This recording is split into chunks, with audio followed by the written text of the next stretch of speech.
aptitudes sobresalientes y talentos específicos. ¿Qué son las aptitudes sobresalientes?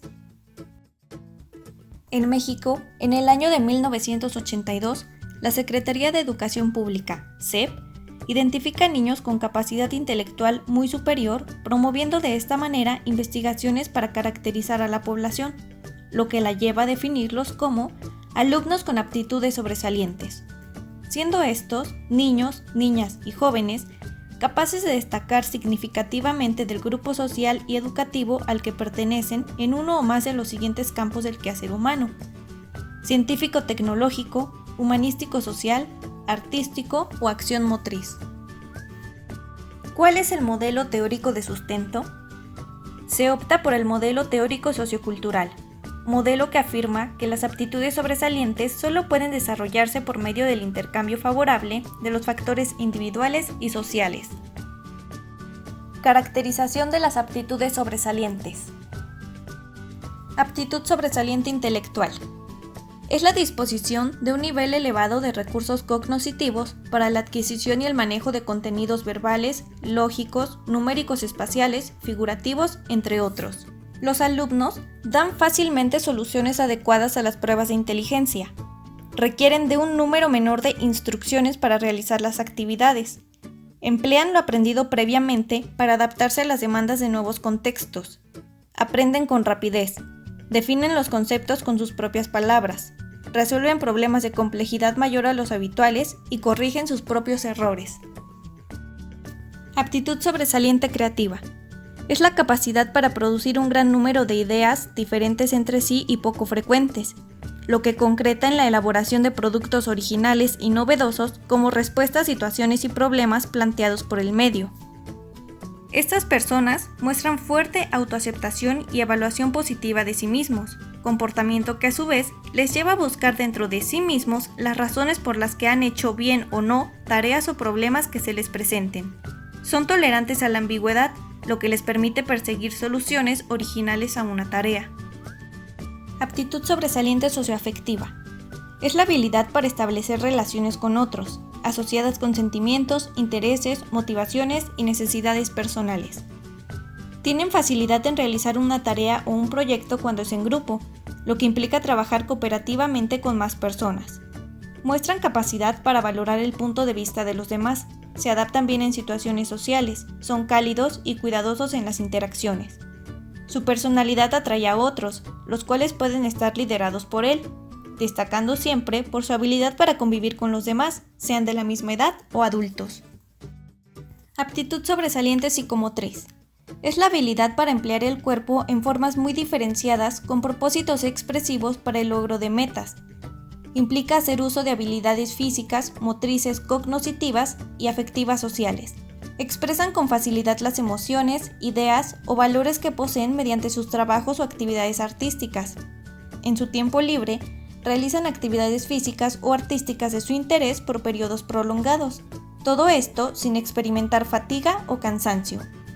Poseen coordinaciones motrices fina y gruesa adecuadas para la realización de muy distintas actividades. Aptitud sobresaliente artística. Es la disposición de recursos para la expresión e interpretación estética de ideas y sentimientos a través de diferentes medios: danza, teatro, artes plásticas y música. Los alumnos muestran gusto y disfrute por las expresiones artísticas. Identifican cualidades cuando están ante la apreciación de una obra artística, requiriendo de pocas instrucciones para dominar las técnicas propias de su campo. Siempre muestran una disposición por explorar uno o más medios de expresión artística. Talentos específicos. Definición. La denominación de talento específico o aptitud académica específica se refiere a aquellos que sobresalen en el desempeño o tienen alto rendimiento en los test de aptitudes en una área específica, como pudiera ser la matemática y el arte, por solo citar dos. Educando con talento específico.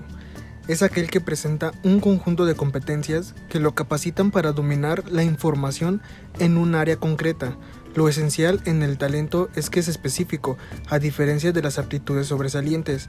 En consecuencia, estos educados requieren de instrumentos de evaluación propios de cada área y una atención diferenciada para que desarrollen dicho talento. Talento específico contra precocidad. A veces confunden la precocidad con un talento específico, ya que un talento específico es un fenómeno intelectual y la precocidad es un fenómeno evolutivo.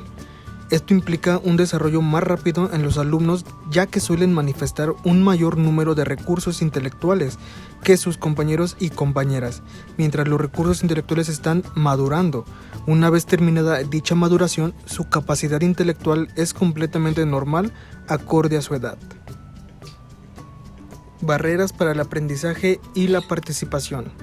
Son aquellas que hacen referencia a las dificultades que experimentan cualquier alumno o alumna, con mayor frecuencia los educados que están en una situación de vulnerabilidad. Estas barreras surgen de la interacción entre los estudiantes y sus contextos, instalaciones físicas, organización escolar, relación entre las personas, ausencia de los recursos específicos, la implementación de enfoques de enseñanza y evaluación no adecuadas a las características, necesidades e intereses de los educados y entre otros. Todos los educandos con aptitudes sobresalientes pueden enfrentar el VAP si no se atienden adecuadamente sus necesidades educativas específicas, tales como sus intereses, la velocidad de aprendizaje, el vocabulario avanzado para su edad y el amplio dominio de conocimientos. Procesos de identificación. ¿Cómo es el niño que quiero identificar y cuáles son sus características? De acuerdo con el informe de Marland, los niños sobresalientes o superdotados presentan, ya sea de manera aislada o combinada, las siguientes características. 1. La capacidad intelectual superior a la media. 2. Aptitudes académicas específicas. 3. Creatividad o pensamiento productivo. 4. Capacidad de liderazgo. 5. Talentos especiales como artes escénicas, música y entre otras. Y 6. Capacidades psicomotoras. Wiener señala una serie de conductas que caracterizan en general a estos niños y las agrupa de la siguiente manera. Número 1. Signos tempranos. Es la atención a estímulos a los 3 meses, como sentarse, sostenerse y caminar varios meses antes de lo esperado. Inician a hablar a edades tempranas y presentan reacciones intensas. 2. Son los estilos de aprendizaje. Aprenden con una instrucción mínima. Son curiosos, muestran alta energía, persistencia y concentración cuando están interesados en algo. También muestran interés obsesivo en áreas específicas. 3. Habilidades escolares. Habilidad para leer e iniciación en la lectura alrededor de los 4 años. Fascinación por los números, memoria para información verbal y matemática, razonamiento lógico y abstracto. 4. Aspectos sociales. Juegan solos porque pocos niños se interesan en sus juegos y prefieren niños de más edad. Y 5. Aspectos afectivos. Son intereses por temas filosóficos y morales. Alto sentido del humor. Y bueno, para identificar alumnos superdotados, Ross señala 3 fases. La primera, la selección inicial o monitoreo. Su propósito es reducir el número de alumnos que requerirán de exámenes individualizados.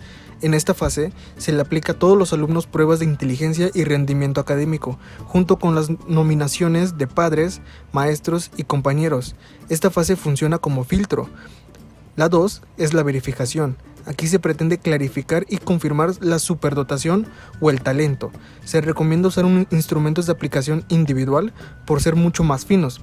Se puede incluir entrevistas a padres y maestros, muestras del trabajo del niño y lecciones o actividades de prueba, sobre todo cuando los procedimientos objetivos no están disponibles o su implementación es imposible o no permitida. Y por último, la colocación.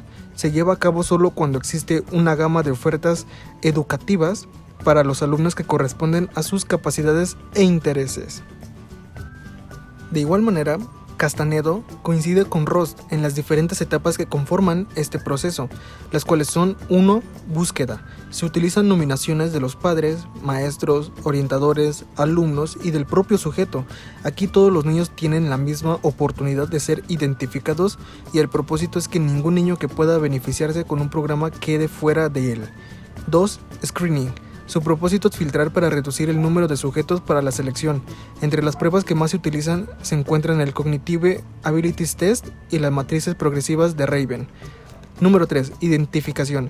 Aquí se realiza una evaluación muy detallada de todos los aspectos del sujeto, capacidades, intereses, debilidades, entre otros. Y por último, la selección.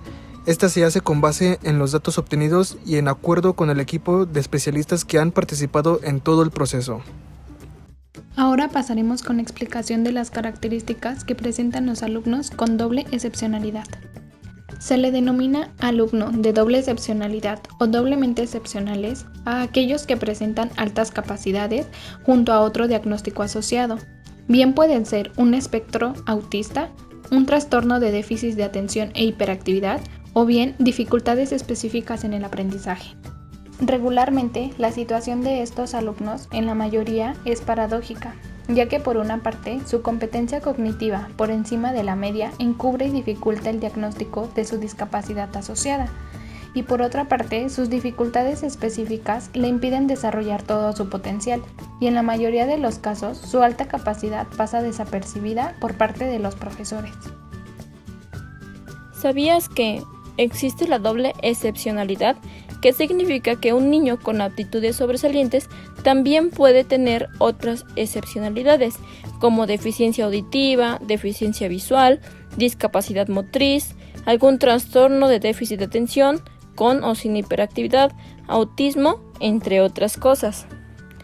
Debemos siempre de estar atentos de los niños, ya que muchas veces se descuida el talento por poner más atención a la excepcionalidad, y normalmente las aptitudes sobresalientes quedan por debajo de la discapacidad, ya que es la que más destaca. Por lo tanto, se descuida una de la otra y no se toma la misma medida o las precauciones necesarias para poder controlar una y destacar en la que debe. Ritmos y estilos de aprendizaje. La edad del individuo, la madurez psicológica, la condición neurológica, la motivación y preparación previa, el dominio cognitivo de las estrategias, el uso de inteligencias múltiples, la estimulación hemisférica cerebral e incluso la nutrición, son algunos de los factores que intervienen en los ritmos de aprendizaje, los cuales los podemos definir como la capacidad que tienen los individuos para aprender de manera rápida o lenta algún tipo de contenido. Un alumno con ritmo de aprendizaje lento es aquel que presenta dificultades para seguir un ritmo de aprendizaje normal o adecuado. También pueden presentar problemas a nivel de memoria, con una baja capacidad de atención a estímulos verbales y de expresión. Además, presenta dificultades para evocar y recuperar la información aprendida. También presentan un desarrollo dentro de los parámetros de normalidad acordes a su edad, pero tienen inmadurez en el área cognitiva o verbal, lo que provoca lentitud para aprender. Un ritmo de aprendizaje moderado se denomina cuando el alumno se encuentra dentro de la media de su grupo, además que es capaz de realizar las actividades en el tiempo que determina para ellas, y suele retener grandes cantidades de información y realizar procedimientos después de analizarlos y probarlos. Por último, tenemos el ritmo de aprendizaje rápido, en el que el niño es capaz de aprender contenidos mucho más rápido que el promedio de sus compañeros que se encuentran en ritmo de aprendizaje moderado o lento. Estilos de aprendizaje, los cuales son los rasgos cognitivos, afectivos y fisiológicos que sirven como indicadores relativamente estables de cómo el estudiante percibe interacciones y responde a su ambiente de aprendizaje, por lo que cada persona utiliza su propio método o estrategia a la hora de aprender. El estilo de aprendizaje consiste en definitiva en cómo nuestra mente procesa la información y cómo ésta es influida por las percepciones de cada individuo, con el fin de alcanzar aprendizajes eficaces y significativos. Como ya lo mencionamos anteriormente, cada persona aprende de manera diferente y desarrolla un estilo de aprendizaje de acuerdo a sus necesidades, a sus capacidades, a sus habilidades y a sus características. Sin embargo, también es importante tomar en cuenta la velocidad, la curiosidad e incluso el interés por aprender un nuevo conocimiento. Hay personas que utilizan como vías de aprendizaje el canal auditivo, el canal visual, o hay quienes manipulan el contenido, a lo cual se le conoce como aprendizaje kinestésico. Incluso hay quienes aprenden a través del sistema de lectura y escritura. Procesos de intervención o estrategias. Centros de intereses.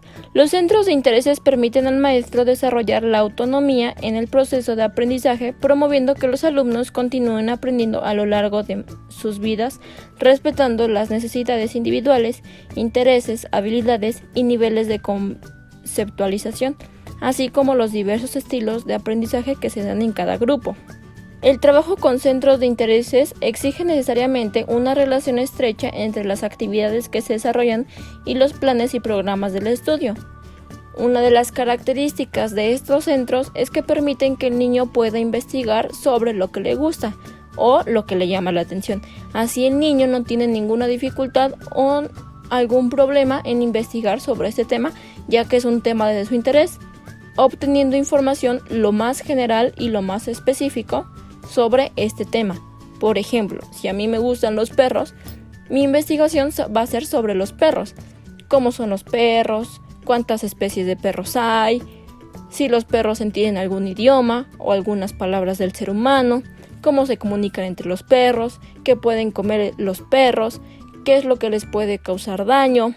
Las normales o las comunes causas de muerte de los animales, entre otras cosas. De esta forma, esta investigación será específicamente sobre los perros, que es un tema de mi interés, y no generará ninguna dificultad para mí al realizarlo. Existen diferentes tipos de centros de intereses. Uno de ellos es el centro de área. Se maneja una asignatura específica de los planes y programas de estudio. Son producto del acuerdo general y varían dependiendo de las necesidades de la práctica cotidiana. Número 2. Los centros de investigación. En estos centros, el educando puede investigar a fondo un área que no se presente en los planes y programas de estudio o tal vez se mencione de manera superficial.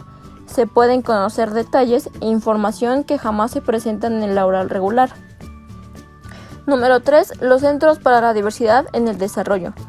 Parten de las necesidades educativas especiales, dificultades en los procesos de lengua escrita y o las matemáticas, brindando la oportunidad de desarrollar su potencialidad y elaboración de recursos propios para la adquisición de contenidos. Y por último, y número 4, los centros de estudios independientes. Presentan material que generalmente no está relacionado con ninguna asignatura de planes y programas de estudio. Bueno, algunas de las estrategias con base en las áreas puede ser lingüístico-verbal. Estas personas tienen habilidad para usar las palabras eficazmente de forma oral o escrita. Muestra facilidad para aprender idiomas, para la redacción y la lectura. Algunas de las actividades que se pueden llevar a cabo es la redacción de cuentos, artículos, resúmenes, ensayos, entre otras cosas. La resolución de juegos de palabras como sopa de letras, el Scrabble, los crucigramas, descifrar canciones y o palabras, ahorcado, etc. Lectura en silencio y o en voz alta. Llevar un diario también puede ser una actividad. La redacción de ensayos, de resúmenes, artículos, etc. y un concurso de oratoria y debate. Como número 2 está el corporal cinético, que tiene la habilidad para usar el cuerpo para expresar sentimientos, ideas y para solucionar problemas. Muestran afinidad por actividades que impliquen destreza manual y o física. Algunas de las actividades puede ser la expresión corporal, como danza, teatro, artes marciales, etc. Manualidades y artes plásticas, recortar, rasgar, pegar, los juegos de roles, armar o construir, la mímica, el pintar, el colorear, ejercicios de motricidad fina, dibujar, copiar, calcar, la participación de debates, la elaboración de historietas o la elaboración de maquetas. Como número 3 tenemos el intrapersonal, que tienen la habilidad para comprenderse a sí mismos, sus fortalezas, sus debilidades, cómo es su estado de ánimo, cuáles son sus deseos, entre otras cosas. También disfrutan el trabajo individual y requieren el tiempo para decidir cómo contribuir al trabajo en grupo. Algunas de las actividades pueden ser el trabajo individual, la autoevaluación, el establecimiento de metas personales, la reflexión en silencio para formular ideas, los proyectos individuales, el autorretrato, la autobiografía, el diario o identificar la relación o importancia de los nuevos aprendizajes con su vida diaria. Como siguiente tenemos el visual espacial, que tienen la habilidad para sentir la forma, el espacio, el color, la línea, la forma. Muestran afinidad por el arte, tienen facilidad para la correcta distribución de objetos en el espacio, la crítica artística y para crear obras de arte.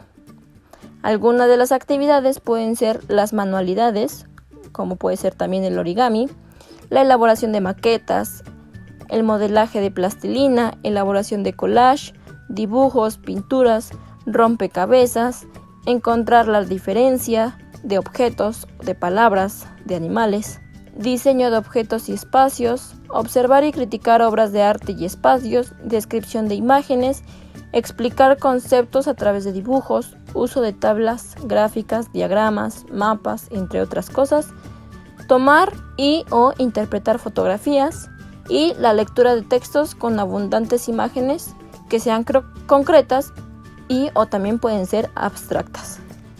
Como siguiente tenemos lógica matemática. Esta tiene la habilidad para usar números con efectividad y para utilizar el razonamiento lógico. Muestran afinidad por los números, los problemas que requieran del razonamiento lógico para su resolución. Algunas de las actividades pueden ser las operaciones matemáticas, los problemas matemáticos, los acertijos, los juegos electrónicos, la indagación para la resolución de problemas, la identificación, la comparación o la clasificación, la observación para describir un objeto o un número, el planteamiento de causa-efecto, las reflexiones, el calcular o el estimar, el encontrar o elaborar patrones y también el uso de software. Como siguiente tenemos los naturalistas. Ellos tienen la habilidad para reconocer y clasificar plantas, minerales y animales. Muestran interés por aprender sobre la naturaleza y cómo cuidar de ella.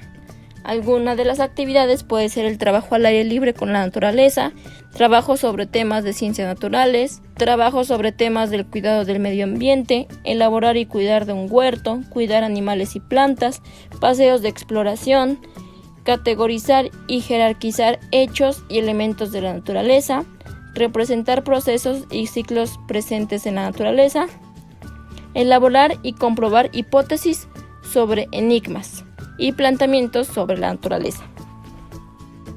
Los auditivo-musical tienen la habilidad para sentir el ritmo, entonación y melodía. Muestran afinidad por escuchar y producir sonidos armónicos y también responden fácilmente a instrucciones orales y a cualquier estímulo musical. Algunas de las actividades puede ser tocar un instrumento, cantar, aprender o crear ritmos y melodías, asistir a conferencias, escuchar música mientras trabajan, juegos de memoria oral verbal, empleo de distintos tonos y voces para la lectura imitar voces jugando con títeres.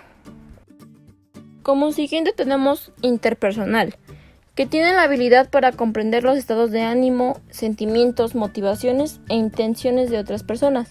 También muestran afinidad por interactuar con las demás personas. Algunas de las actividades puede ser el trabajo colaborativo, ser ayudante del profesor, tomar el rol de líder en un trabajo colaborativo, juego de roles para emitir opiniones, juego de caras y gestos, juego de Pictionary, lectura en voz alta o presentaciones orales. Y por último tenemos el existencial, que poseen la capacidad basada en la experiencia vivida para afrontar tareas novedosas, combinar experiencias y formular nuevas ideas. También muestran afinidad por preguntas complejas sobre nuestra relación con el cosmos y o una fuerza superior creadora, o también en este caso un dios. Algunas de las actividades puede ser imaginar cómo era la vida en el pasado, predecir cómo será la vida en el futuro, que en este caso no sería predecir, más bien sería de igual manera imaginar cómo podría ser la vida en un futuro, si habrá carros voladores, si habrá tecnología nueva, si habrá casas más grandes, etcétera, etcétera, etcétera. También la observación de obras de arte para su aportación e interpretación de obras de arte. Y por último, ubicar personas en el tiempo y en el espacio. Como conclusión, las aptitudes sobresalientes son un don o una virtud y requieren de cuestiones especiales porque es una persona que tiene capacidades superiores que se necesita satisfacer. Suele ser muy sencillo la identificación de estos niños, ya que como dice el nombre, suelen sobresalir ante los demás compañeros o a comparación de los niños de la edad en la que se encuentren. Sin embargo, no por esto debemos descuidarlos o dejar de prestarles atención en su aprendizaje y en los gustos u habilidades que pueden tener como niños.